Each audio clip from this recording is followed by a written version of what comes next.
सोच में तो फर्क दिख रहा है। नीतीश कुमार जी ने तो साफ कह दिया कास्ट सेंसस हो रहा है। प्रधानमंत्री ने जो दशहरे के मौके पे जो बोला वो देखिए क्लैरिटी थी उसमें। अभी आपको एक बात बताएं, ये जो कास्ट सेंसस की बात का मैं टेक्निकल और मॉरल दोनों उत्तर देता हूं। टेक्निकल बात ये, कास्ट सेंसस रोका किसने था? ब्रिटिश टाइम में तो होता था। जो स्वतंत्र भारत का पहला कास्ट सेंसस हुआ 1951, ये किसका डिसीजन था कि नहीं होगा? नेहरू की सरकार का, कांग्रेस का। और उस समय तक कॉन्स्टिट्यूएंट असेंबली ने डिसीजन लिया था।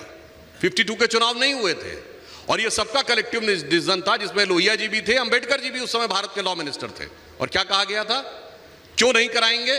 क्यों कहा गया था? अंग्रेजों की फूट डालो राज करो की नीति का ये है, इसलिए हम नहीं कराएंगे। तो भाई एक बार कह दो कि नेहरू जी गलत थे, हम मान लेंगे, या ये कह दो वो बेकार हो गए हमारे लिए। क्यों? हमने तो बचपन में नारा सुना है, केसी त्यागी जी को तो बहुत याद होगा। कांग्रेस का नारा क्या था? जात पे न पात पे, इंदिरा जी की बात पे, मोहर लगेगी हाथ पे। अब क्या हो गया भाई? फिर राजीव गांधी जी 6 दिसंबर 1990 को फ्लोर ऑफ द हाउस पे मंडल कमीशन का विरोध करते हुए बोले हैं, कोई भी जाके चेक कर ले, कि साहब कांग्रेस जात पात पे विश्वास नहीं करती, वो तो कहती है जात पे ना पात पे, मोहर लगेगी हाथ पे। और आज ऐसा सपूत आया है जिसने ये किया कि जात पे ना पात पे, इंदिरा जी की बात पे, मोहर लगेगी हाथ पे, रख दिया उसको लात पे, पार्टी ले आया फुटपाथ पे। और एक और बात मैं कहूंगा, ये क्यों लाया जा रहा है? समाज में एकता दिख रही है। जो जो समाज एक होता जा रहा है, जैसे हनुमान जी को अपनी शक्ति याद आती थी तो बहुत सारे काल नेमी आकर खड़े होते थे कि वो शक्ति भूल जाएं। अभी हम रामभद्राचार्य जी को सुन रहे थे। मैं इस देश को याद दिलाना चाहता हूं, जब भगवान का राज्याभिषेक होने जा रहा था और युधिष्ठिर धर्मराज के रूप में जब जा रहे थे तो कहीं शकुनी खड़े थे, कहीं मंथरा खड़ी थी। तो आज भी वही स्थिति है, बहुत से शकुनी और मंथराएं हैं जो कि इन विषयों के ऊपर देश की उस एकता में विभाजकता कैसे उत्पन्न हो सके, इसके लिए सतत प्रयत्नशील हैं। इसीलिए जिन्होंने, अच्छा एक और बात मैं कहूं, एक लाइन और कहूं कि इनमें से कोई ऐसा दल होता जो नया नवेला, जो एक नई नवेली पार्टी है ना, अजब अलवेली पार्टी, हाँ। उस ढंग का कोई दावा करता हम तो कभी सत्ता में हम आएंगे, हम ये कर देंगे। आम आदमी पार्टी की बात कर रहे हैं। अरे भैया आप तो सबसे ज्यादा समय तक रहे हो, 50-55 साल तक रहे हो। आप तो सत्ता में रहाए हो, चुके चुकाए हो, भ्रष्टाचार में डूबे उतराए हो, उसके बाद भी कुछ नहीं कर पाए हो। अब यहां मैं एक और बात कहूं, एक और बात है, एक लाइन और कह दूं सर, कोई किसी को किसी जात से मतलब नहीं है। हम कह रहे हैं केवल हिंदी भाषी क्षेत्र में, मध्य प्रदेश में चुनाव चल रहा है, हमारे 3 मुख्यमंत्री हुए पिछड़ी जाति के, उमा भारती जी, बाबूलाल गौड़ जी और शिवराज सिंह चौहान जी। उत्तर प्रदेश में कल्याण सिंह जी। हमारे यूपी और बिहार मिला के 4 डिप्टी सीएम हुए, केशव मौर्य जी, रेणुका जी और तारकेश्वर जी और सुशील मोदी जी। ये 8 में से सिर्फ कल्याण सिंह जी, उमा भारती जी एक जाति के हैं, 8 में से 7 अलग जातियों के हैं। और यदि प्रधानमंत्री श्री मोदी जी को जोड़ लें तो केवल पीएम, सीएम और डिप्टी सीएम 9 में 8 अलग जातियां। मैं इन लोगों से पूछता हूं, अरे जातियां तो अलग छोड़िए, अपनी जाति में एक व्यक्ति बताएं जिसको सत्ता दी हो परिवार के अलावा। नहीं, लेकिन जाति की बात ही क्यों करनी है? जाति को तो किसी जी कुछ कह रहे हैं। पप्पू जी आ रहा हूं सीधा। तो नीतीश कुमार जी का ही नाम मैं लेता हूं। मैं चाहता हूं कि आप कहें कि नीतीश कुमार पे परिवारवाद का, जातिवाद का, धन संग्रह का या अपने कुल को आगे बढ़ाने का आरोप है, नंबर 1। नंबर 2, आप कह रहे हैं कि जाति की बात मत करो। जाति की बात तो सबसे ज़्यादा आप ही कर रहे हैं। आप इन 8 लोगों के नाम गिनवाए, मैंने तो किसी का नाम नहीं गिनवाया। प्रधानमंत्री की भी कोई जाति हो सकती है, ये मुझे पहली बार आप ही से पता लगा। प्रधानमंत्री तो राष्ट्रीय होता है, भारतीय होता है। फिर सबसे बड़े जातिवादी तो आपके सामने आपके सहयोगी बैठे हुए जो कह रहे हैं जातिगत जनगणना कराओ सामने। और जितने भी पॉलिटिकल फ्रेंडली पार्टियां हैं, इनके 3 मिनिस्टर हैं, एक पारस पासवान, दूसरे अनुप्रिया पटेल, तीसरे उसके रिपब्लिकन पार्टी के रामदास अठावले। तीनों के तीनों डेली बयान दे रहे हैं कि जातिगत गणना कराओ। इनकी जितनी भी फ्रेंडली पार्टी है, उत्तर प्रदेश में राजभर की पार्टी, निषाद पार्टी, अपना दल, बिहार की 3 पार्टी, मांझी जी की पार्टी, रामविलास पासवान के दोनों गुट, और तीसरी वो मल्लाह पार्टी। महाराष्ट्र में चले जाइए, अजीत पवार की पार्टी जो इनके साथ है, और जो इनके साथ नहीं है लेकिन कहते हैं कि हमारे साथ आएंगे, बीजेडी कह रही है, वाईएसआर कह रही है, TRS कह रही है, BRS कह रही है। एक पार्टी बताना मेरे मित्र जो बहुत काबिल है कि कौन सी पार्टी ऐसी है जो कह रही है कि जातिगत जनगणना नहीं हो रही है। जब हम कहते हैं तो जातिवादी, जब इनकी मित्र पार्टियां कहती हैं समन्वयवादी, तो फैसला जनता को करना है। पप्पू जी आप कुछ कह रहे हैं, फिर मैं जवाब दे रहा हूँ। राजभर जी आपके पास माइक नहीं है लेकिन पहुंच रहा है, आपका नाम ले। देखिए पहले मैं प्रणाम करता हूँ। पहले एक गीत भी हो रही थी, मैं रहूँ न रहूँ भारत रहनी चाहिए। मैं कहता हूँ मैं रहूँ न रहूँ वसुधैव कुटुंबकम भी रहनी चाहिए, मानवता भी रहनी चाहिए, इंसानियत भी रहनी चाहिए। दुनिया में एक राष्ट्र और भी बना था, हिटलर। अच्छा, उसको भी याद करिए। हिटलर को नहीं बनिए, जर्मनी में उनके लाशें दफनाए नहीं गए, उनको वहाँ से जहर खाना पड़ा था। आप एकाध बात खाली करते रहिएगा, जाति पर ला करके बात करिए। जिस देश के PM को आप इतनी बड़ी चीज़ें कहते हैं, बात करिए आप नोटबंदी की, बात करिए आप अर्थव्यवस्था की, बात करिए आप इंटरनल पॉलिसी की।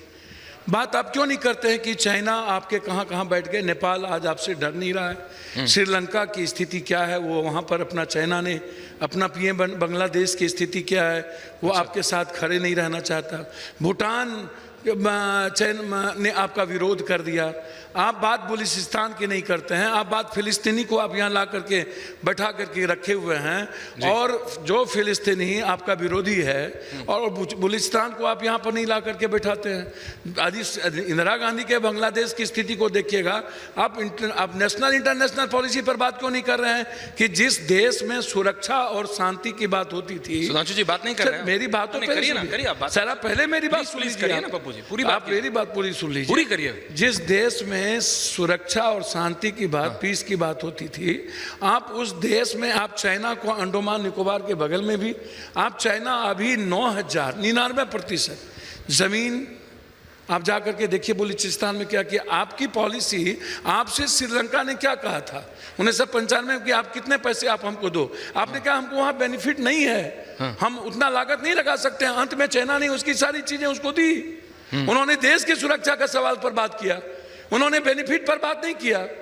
आप यदि हमेशा भारत को जाति जाति जाति, धर्म, मजहब और हिंदू मुसलमान में बात करोगे तो बात नोटबंदी पर कब होगी? बात कश्मीर में जो अभी मारे गए हैं उस पर कब होगी? जो हमारे इतने लोग मारे गए, बात मणिपुर पर कब होगी? बात अरुणाचल पर कब होगी? जिस अरुणाचल की बात पर आप अभी करो ना, अरुणाचल की 22 भाषा अरुणाचल ने अपनी बात करने के लिए सरकार तो संसद में तैयार थी। 22 जगहों के नाम बदल दिए जी। और जिस अरुणाचल ने, हमारे देश के PM एक बार अरुणाचल की बात की उन्होंने, सरकार तैयार थी संसद में। बात वहां करना चाहते हैं, हम बात करना चाहते हैं कि हिम्मत है। यदि इन्होंने क्या जान दे देंगे POK के लिए, जान मत दीजिए अमित शाह जी, आप सिर्फ नागरिकता दे दीजिए, आधार कार्ड और पैन कार्ड बनवा दीजिए यदि औकात आपकी है तो। सुधांशु जी हिम्मत है तो आपकी POK की, सुधांशु जी आपका जवाब आप करिए। ठीक पप्पू जी, हम जाति की बात नहीं करेंगे, जान देने की जरूरत नहीं है। पाकिस्तान को जवाब दीजिए। अरे भैया आप नीतीश कुमार के खिलाफ है ना सर, आप वो लोग हैं, नीतीश कुमार के खिलाफ वो लोग हैं कोरोना में 7 का नाम लेकर के उसके बाद जाति सेंसस के खिलाफ हैं। गिरफ्तार किए 7 को, आप गिरफ्तार किए 7 को, डर गए। आप वो लोग हैं कि बाहर जाते हैं तो जाकर के मुसलमानों का पैर छूते हैं, राष्ट्रवाद के नाम पर दूसरे राष्ट्र सदस्य का पैर छूते हैं, और यहाँ आकर के आप मुसलमान और पाकिस्तान करते हैं। चाइना के खिलाफ हिम्मत क्यों नहीं होती है आपकी बात करने की? सुधांशु जी, अरब की, यूरोप के खिलाफ क्यों नहीं बात करने की हिम्मत? काउंटर आ रहा है, काउंटर। जाति जाति काउंटर, जाति है, जाति सच है, यहाँ आ गए और जाति घूम गए। नरेंद्र मोदी ने कहा मैं पिछड़ा हूँ, क्यों? वो पिछड़ा थे पप्पू जी, आराम से, वो पिछड़ा थे। थोड़ा सा पानी पीजिए। What happened to OBC? पानी पीजिए पहले, relax. What happened to OBC? थोड़ा सा पानी दादा। आप बात करिए, क्यों ये परेशान है गठबंधन के लिए? लाइव व्यू में नहीं है सर, क्यों परेशान है गठबंधन के लिए? डाउन अप नहीं हो रहा सर, क्यों परेशान है गठबंधन के लिए? कभी पटेल को निकाल दिए, फिर गठबंधन किए। हमारे एक नेता यहाँ बैठे हुए हैं, ये पिछड़ा के लीडर उत्तर प्रदेश में, आप गठबंधन किए। निषाद को आपने गाली दिया, आप गठबंधन किए। आप रामविलास पासवान से गठबंधन किए, बिना गठबंधन के हिम्मत क्यों नहीं होती? जवाब ले रहा हूं, अब आपका जवाब आ रहा है। लड़िए, जवाब आ रहा है। राष्ट्रवाद के नाम पर चुनाव लड़के दिखा दीजिए, रिलैक्स लड़िए, और इसको कहिए कि आज के बाद गठबंधन न करे किसी जाति से। रिलैक्स, जवाब तो जाति दीजिए। की बात जवाब करता आ रहा है ये आदमी। सुधांशु जी, देखिए, इन्होंने काफी अच्छी बात कही कि देश के सामने कैसी कैसी चुनौतियां हैं, सीमा से लेकर अंतर्राष्ट्रीय स्तर तक, उन सब की भी बात करनी चाहिए। हाँ, प्रधानमंत्री की जाति पे मैं याद दिला देना चाहता हूं साहब, वो तो हम लोगों को अच्छी तरीके से याद है। इस देश में पहली बार प्रधानमंत्री की जाति कब बताई गई?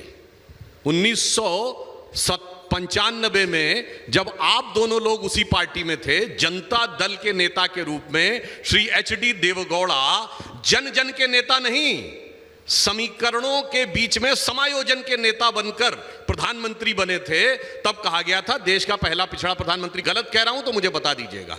इसलिए वो बात, उस समय आप दोनों लोग उसी पार्टी में थे जिस पार्टी में पहली बार प्रधानमंत्री की जाति बताने की बात शुरू हुई। अब खैर, जो उन्होंने विषय उठाया वो इंपॉर्टेंट है। उन्होंने कहा चाइना की बात क्यों नहीं होनी चाहिए। बिल्कुल, आज देश के सामने कैसी कैसी चुनौतियां देखना चाहिए। चीन की स्थिति क्या है आप लोगों को पता है? रक्षा मंत्री गायब, पता ही नहीं है।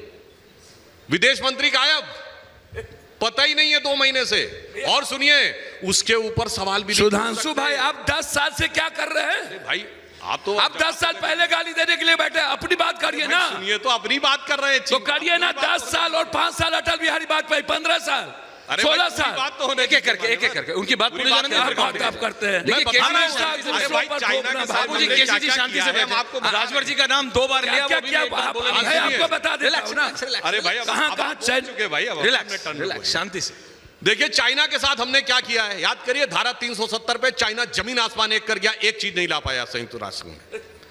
ये समझिए, न्यूक्लियर सप्लाई ग्रुप में हमको वेवर मिला, जिसमें मनमोहन सिंह सरकार ने भी काम किया था, मैं ईमानदारी से कह रहा हूं। चाइना नहीं रोक पाया। मिसाइल टेक्नोलॉजी कंट्रोल रिजीम में हम सदस्य बने, चाइना नहीं रोक पाया।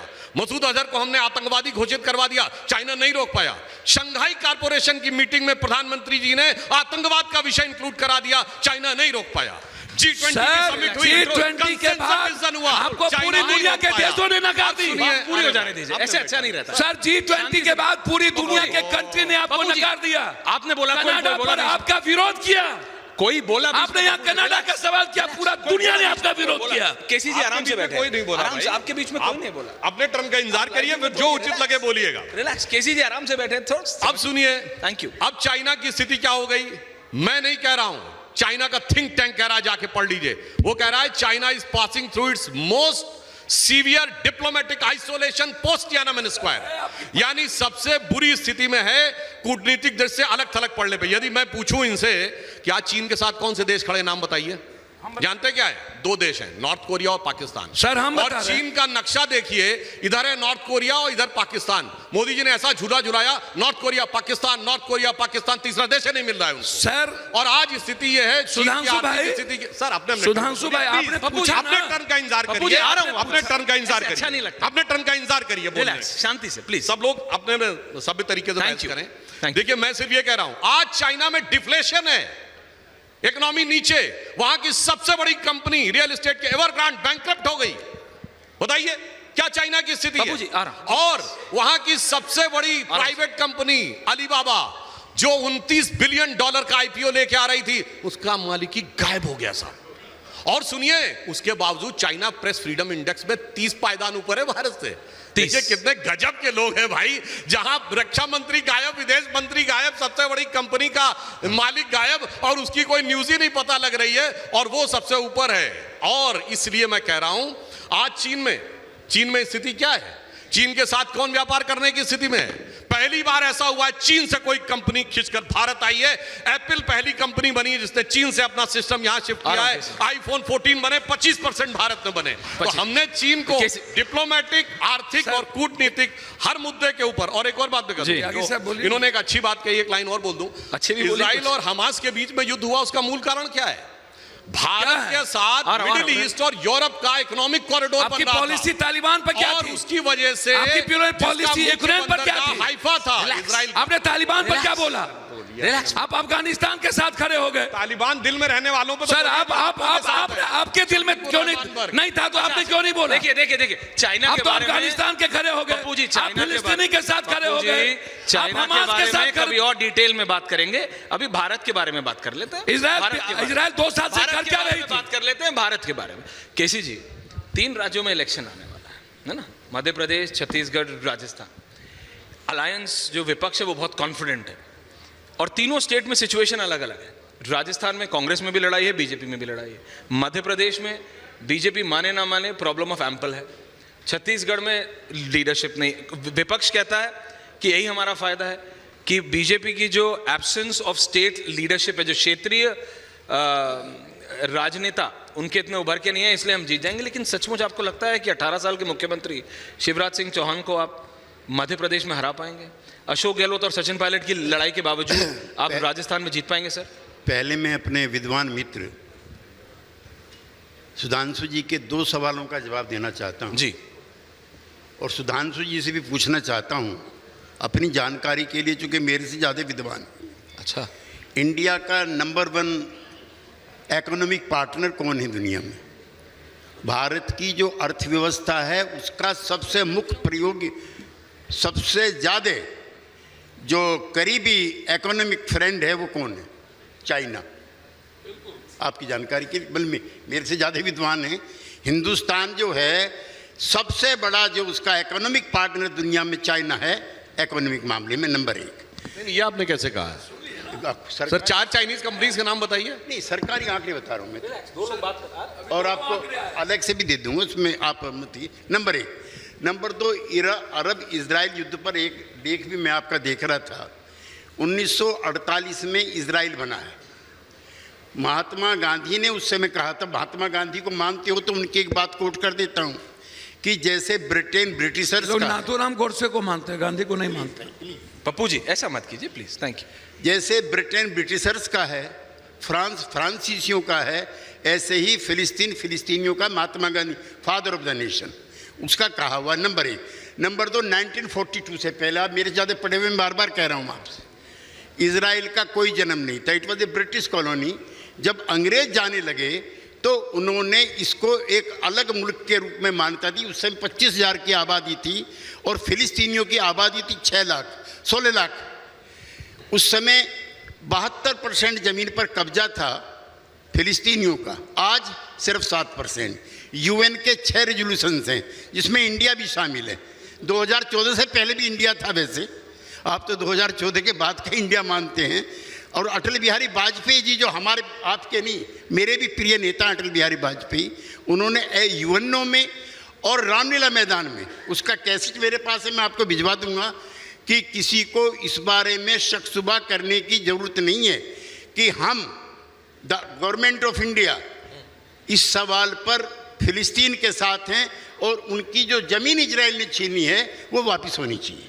देखिए, इजराइल और हमास, नहीं, इनका जिक्र किया। मैं जवाब दे दूं? और एक सेकंड, हमास के द्वारा और इजराइल के द्वारा जो नागरिकों पर किए जा रहे अत्याचार और जुल्म जाती हैं, हम और हमारे जैसे लोग उन दोनों का विरोध करते हैं। सुधांशु जी फिर काम करो, फिर मैं आ रहा हूं। मैं सिर्फ फैक्ट बता देना चाहता हूं। आदरणीय त्यागी जी ने 48 का जिक्र किया। महात्मा गांधी जी की मृत्यु 30 जनवरी 1948 को हो गई। इजराइल बना 14 मई 1948 को, महात्मा गांधी जी की मृत्यु के 5 महीने बाद। तो इजराइल बनाम फिलिस्तीन का मुद्दा ही महात्मा गांधी के जीवन काल में महात्मा गांधी ने अपने मुद्दा था।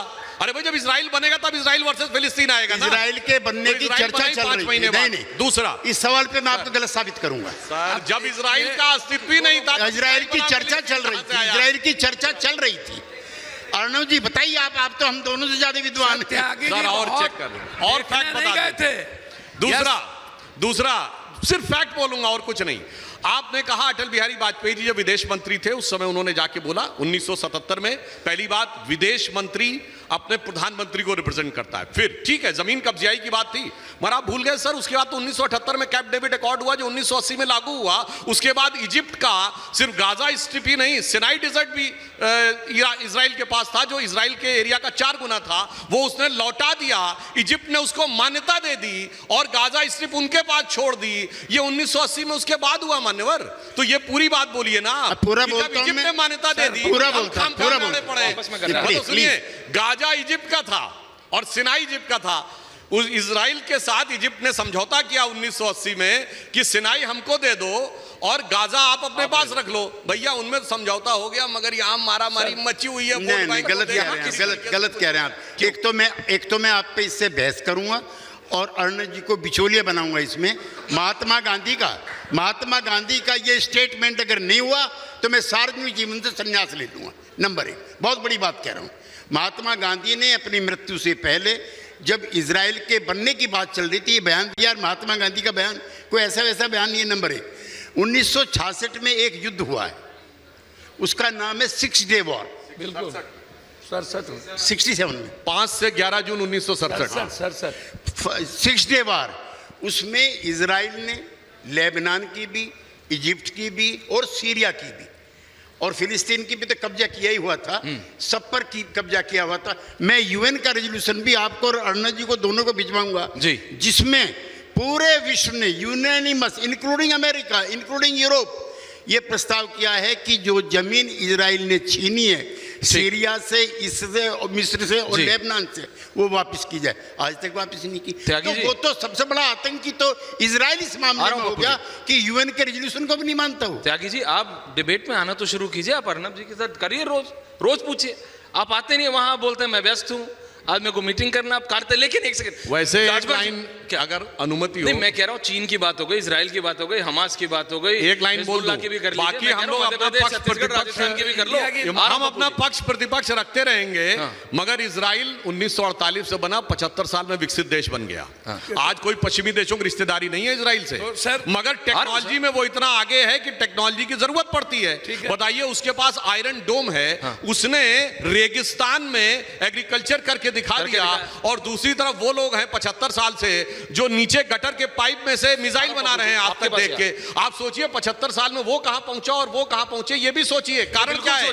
सुनिए, हमास या जितने कट्टरपंथी तंजीम है वो लड़ाई की मानसिकता में चले, और इजराइल पढ़ाई की मानसिकता में चला। ये पढ़ाई बनाम लड़ाई की लड़ाई है। चलिए ठीक है पप्पू जी, लेकिन मैं कह रहा हूं, देखिए हमास, इजराइल, हिजबुल्ला हो गया। ओपी राजभर जी का नाम 4 बार ले लिया आप लोगों ने। राजभर जी वहां बैठे। राजभर जी, आपके कंधे पे बंदूक रखे विपक्ष भारतीय जनता पार्टी के ऊपर अटैक करता है, आपका क्या कहना है? आपका नाम यहाँ 4 बार लिया गया। बात नहीं समझ पाए। नहीं, आपके कंधे पे बंदूक रखे। नहीं, आपके कंधे पे बंदूक नहीं रखी है। अच्छा, आपने जो जातिगत जनगणना होनी चाहिए, भारतीय समाज में जाति के आधार पर भेदभाव है। संघ प्रमुख ने कहा है कि 200 साल तक ये अगर आरक्षण जारी रखा जाए तो मैं रखवाऊंगा। जाति व्यवस्था समाप्त होनी चाहिए। उस पर आपकी राय मैंने जाननी चाहिए। नहीं, देखिए, आप जिस स्टेट से आते हैं और मैं जिस स्टेट से आता हूं, दुर्भाग्य इस बात का है पूरे देश में तहसीलों में जाति प्रमाण पत्र तहसीलदार ठप्पा मार के देता है पूरे देश में जी। दुर्भाग्य है कि वो काम बंद होना चाहिए। दूसरा सवाल, जाति पर जब कोई भी नौजवान कहीं नौकरी के लिए अप्लाई करता है, उसकी जाति पूछी जाती है। वो फार्म में अगर जाति ना भरे तो फिर उसका फार्म रिजेक्ट हो जाएगा। तीसरा सवाल, हम यूपी और बिहार की ही बात करें अगर जी, तो राजनीति में हिस्सेदारी, संविधान में 4 जातियां हैं। बिहार में जो अभी तक मैं पढ़ रहा हूं, जब से मैं होश संभाला हूं, 2 जातियां लाभ उठा रही हैं। सामाजिक न्याय की बात लोग करते हैं और जाति की भी बात हो रही है। तो सामाजिक न्याय के दायरे में सिर्फ यादव और पटेल आता कि और भी जातियां आती हैं? आप भी आते हैं। तो फिर और जातियां, जैसा अभी आंकड़ा आया, जाति आंकड़ा बिहार में 36% अति पिछड़ा आया। क्या इनके साथ सामाजिक न्याय हुआ? 8 बार कर्पूरी ठाकुर जी ने किया। आपकी जानकारी के लिए 1978 में मुंगेरी लाल कमीशन की रिपोर्ट जारी हुई और उसमें 12% अति पिछड़ों के लिए, 8% पिछड़ों के लिए, 3% भारत के इतिहास में पहली बार महिलाओं के लिए और 3% इकोनॉमिकली वीकर सेक्शन के लिए। ये कर्पूरी फॉर्मूला नंबर 1। सुन लीजिए।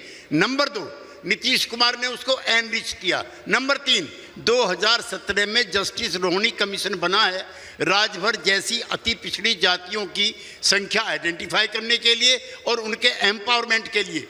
8 साल हो गए भाई, पता ही नहीं जस्टिस रोहिणी कमीशन जाने की कोशिश कर रहे हैं।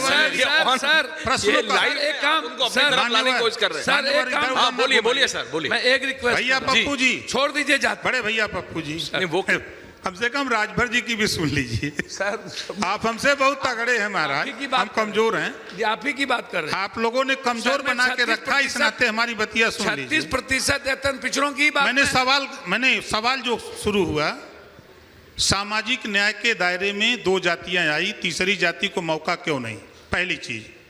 दूसरी चीज, आप जिस स्टेट से आते हैं, हम जिस स्टेट से आते हैं, आपके स्टेट में सीवान, आरा, छपरा, भभुआ, कैमूर, बक्सर, पश्चिमी चंपारण, पूर्वी चंपारण, बेतिया, नवादा, नालंदा, पटना, मधेपुरा, कटिहार, मैं घूमा हूं, भाई के भी क्षेत्र में गया हूं।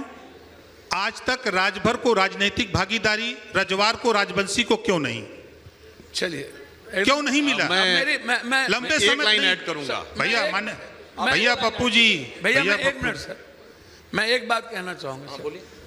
देखिए, आप चीजों को जाति पर लेके आते हैं। मैं नहीं लेके आ रहा हूँ, नीतीश कुमार जी लेके, विपक्ष लेके आया। सर विपक्ष लेके आया सर ना? मेरी बात सुनिए ना। कौन चाह रहा है? बिहार- राहुल बाबा भी लेके आ रहे हैं भाई। मंडल 2.0 कौन चाह रहा है? सर बिहार, विपक्ष चाह रहा है। सर मेरी बात तो सुनिए। Shared aspiration. सर बिहार की, जी बोलिए। बिहार नहीं, भारत की ये सच है। रूलिंग पार्टी सर आप ही अपना वक्तव्य सर मेरी बात, सर भारत की, सर नीतीश कुमार, भारत की, आप जज हैं, सर वकील नीतीश नहीं कुमार है। विपक्ष में ही है। सर एक बात तो सुनिए। जी बोलिए ना, बोलिए भारत का एक सच सर सुन लीजिए बोलिए जनाब। कि हिंदुस्तान के इतिहास में जी दादा। आज नहीं, कई बार जिसकी जितनी जनसंख्या उतनी भागीदारी का सवाल उठा है। और उस इतिहास में जब समय कालपात के अनुसार 10% आरक्षण ऊंची जात को देने की बात, कब तक सर मेरी बात तो सुनिए। बोलिए बोलिए बोलिए बोलिए। सर समय के अनुसार जब आया तो लोगों ने एक्सेप्ट किया वर्ल्ड में, इंडिया में, कि चलो एक आरक्षण गरीब ऊंची जात को भी आवश्यक है और मिलनी चाहिए, इस पर कोई विरोध नहीं होनी चाहिए जब गरीबी है। जब सर आप पुरानी बात कर्पूरी, जो हमारे नेता ने कहा, हमारे लीडर हैं त्यागी जी, हमने इनके साथ राजनीति सीखी है, कर्पूरी जी के साथ हमने राजनीति सीखी है। सर हम 1990 में 83 में मुखिया बने, हमको याद है सर इस चीजों को, कि कर्पूरी ठाकुर जी की बात मत करिए। सर आप बिहार और यूपी में और देश में आप चले जाइए, स्टालिन के पिताजी की बात उठाइए, आप यहां बात मत कीजिए, आप साउथ की भी बात को उठाइए। सर आप उत्तर प्रदेश में ही जाति व्यवस्था नहीं है।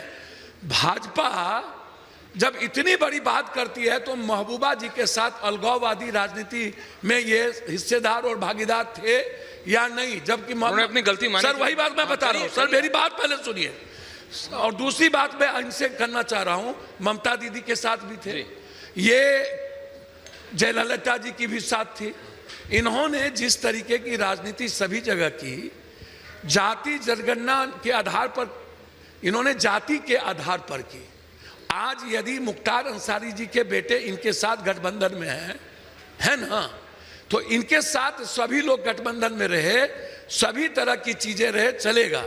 लेकिन यदि हिंदुस्तान में आर्थिक, शैक्षणिक पप्पू जी और सर राजनीतिक हिस्सेदारी के आधार पर कब सर मंडल कमीशन को लागू हुए, आप आज 10% आरक्षण, अब ये आप देश की जनता पे आपको छोड़ना पड़ेगा। मैंने आपकी बात सुनी, आपको देश की जनता को अब ये निर्णय लेना है पप्पू जी कि कब तक जातियों में गोल गोल गोल गोल आप लोग घुमाते रहेंगे। काम करिए, आपको जातियों में बट के रहना है कि आपको विकास की बात करनी है पप्पू आप जी? सनातन बात करते हैं ना, सनातन की बात करते हैं ना, क्यों नहीं? सर सनातन की बात करते, और आपने जो बात उस यात्रा के लिए कही, मैं उससे बिल्कुल खुश नहीं हूं। सनातन की बात करते हैं तो राम, आपने जो बात कांवड़ यात्रा के लिए कही वो ठीक नहीं थी। सनातन की बात करते हैं तो राम, सबड़ी, वाल्मीकि और केवट की भी बात करिए, सबकी करिए ना। सनातन की बात करते हैं ना, तो कृष्ण और सुदामा के साथ सर क्षत्रिय, आप ऐसे नहीं करिए। सनातन का मतलब है कंप्लीट रूप से एक वैसा रास्ता जो सबको न्याय, जस्टिस के साथ आर्थिक आजादी की कल्पना करे। सुधांशु जी, एक परिवार की बात हो। आपके ऊपर सनातन का मतलब धर्म नहीं है, Point taken, और हिंदू नहीं है।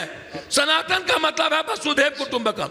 सनातन का मतलब है सर्वधर्म संभाव। Point taken, ठीक। सनातन का मतलब है economical freedom. Okay। One nation one education. आपने वन नेशन वन एजुकेशन पर हम लोग बात क्यों नहीं करते हैं?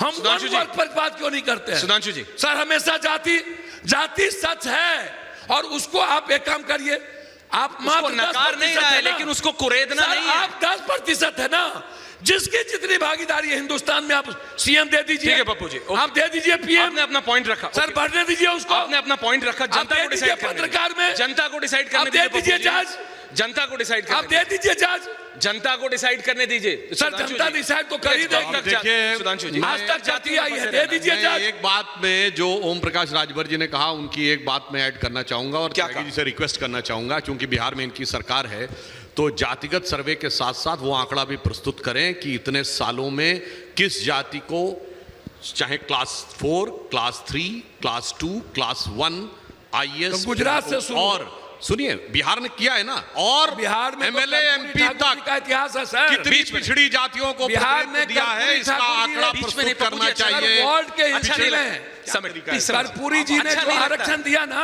आपने उसको फॉलो स्टालिन के पिता ने किया पप्पू जी अच्छा नहीं लगा। और आज स्टालिन ने किया। मैं समझा आपकी बात, रिलैक्स, थैंक यू, आपने अपने टर्म पे बोलिए। Thank you.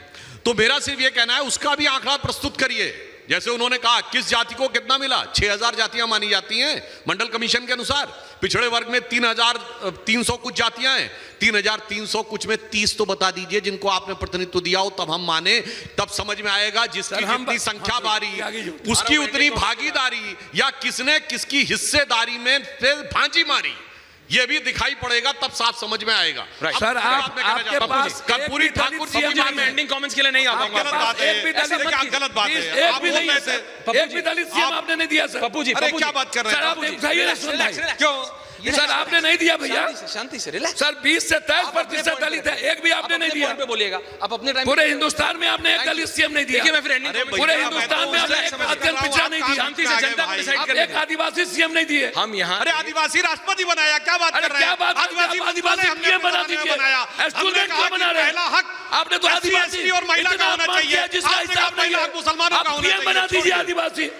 आप राष्ट्रपति बना रहे हैं, ओके ठीक है, पहले आप पीएम बनाइए वापस आ आदिवासी। रहा हूँ आपके पास। एंडिंग कमेंट्स केसी जी, एंडिंग कमेंट्स। मैं अपने मित्र सुधांशु जी को भी और राजभर जी जो दोबारा फिर नए तरीके से एनडीए में जुड़े हैं, दोनों की जानकारी में लाना चाहता हूँ। मैं यार अपनी बात पूरी नहीं कर पाया, अच्छा, I'm एक sorry। लाइन बोल लें। मैं वापस आ सिर्फ रहा हूं। ऐड कर आप बोलिए, लेता हूं, बोलिए, फिर बोलिए। आदरणीय त्यागी जी बोले। मैं सिर्फ याद दिलाना चाहता हूं, जो अभी ओम प्रकाश जी ने बात कही, वही दर्द तो एक दौर में नीतीश कुमार जी का था, जब हमारे साथ आए थे 95 में। क्या कह के आए थे कि एक जाति का वर्चस्व है, मुझे स्थान नहीं मिल रहा है, इसीलिए समता पार्टी बनी थी, भाजपा के साथ गठबंधन करके आए थे। आज इसीलिए मैंने कहा अब अगर ईमानदारी है तो सबका दीजिए, बस सिर्फ इतना मैं याद दिलाना चाहता था। और अंत में मैं कहना चाहता हूं, आज की राजनीति का असली चेहरा देख लो मेरे भाई। इन्होंने दक्षिण भारत का उल्लेख किया, उदयनिधि का, उन्होंने बयान नहीं दिया था, एक कॉन्फ्रेंस हुई थी, इरेडिकेशन ऑफ सनातन धर्म, सनातन उन्मूलन यानी सनातन कार्यक्रम धर्म हुआ का था। समूल नाश, और उसके बाद ये मुद्दा उठा है, तो ये उसका हिस्सा तो नहीं है। इसलिए मैं कहना चाहता हूं, सनातन का आज मतलब मंदिर, इनकी मस्जिद, स्थिति ये गुरुद्वारा नहीं जी, है। क्या तरीका पप्पू जी, है ऐसा सर? नहीं है सनातन का मतलब हिंदू मुसलमान नहीं मैं है। आ रहा हूँ सर, आपके पास आ रहा हूँ। मैं सनातन सिर्फ का एक बात कहना मतलब चाहता है, हूं, मुझे सब ऐसा लोग मत सुन करिए। लीजिए, इनकी नीति ये है कि citizen। मुसलमानों को तो फिलिस्तीन तक जोड़े रहो और हिंदुओं को आगे पिछड़े में तोड़े रहो, देखिए, उत्तर दक्षिण में तोड़े रहो, तमिल हिंदी में तोड़े रहो। सनातन का पप्पू जी, बीजेपी कार्यक्रम हिंदू नहीं, छत्रम हिंदू नहीं। सुनिए सुनिए पप्पू जी, केसी जी आ रहा सनातन का हूँ। मतलब पप्पू जी, कार्यक्रम विवेकानंद। सनातन उन्मूलन सनातन नहीं, का जाति मतलब उन्मूलन कबीर। होना चाहिए। सनातन का मतलब कार्यक्रम शिव। सनातन उन्मूलन नहीं, सनातन का मतलब जाति कृष्ण। उन्मूलन होना चाहिए, जातियों को खत्म करना है, सनातन सर, आप जाति पर इसीलिए हमला करते हैं। केसी जी एंडिंग कमेंट। अरे कि आपने केसी जी को तो अपना नेता सर, बोला, उनकी तो जाति सुन पर लो। हमला हिंदुस्तान में इसीलिए होती है। आपने केसी जी को कि अपना इन नेता लोग बोला, का- उनकी इन तो लोग सुन लो। का अब मैं यहाँ भी फिर राष्ट्रवाद fade के down नाम पर करूं। इन लोग की दुकान चलती रहे, अब मैं यहाँ भी इन fade लोग down की करूं। सियासत चलती रहे, ऐसा मत करिए। और ये लोग कुर्सी पर बैठे रहे। ठीक है, okay, thank you KC ji.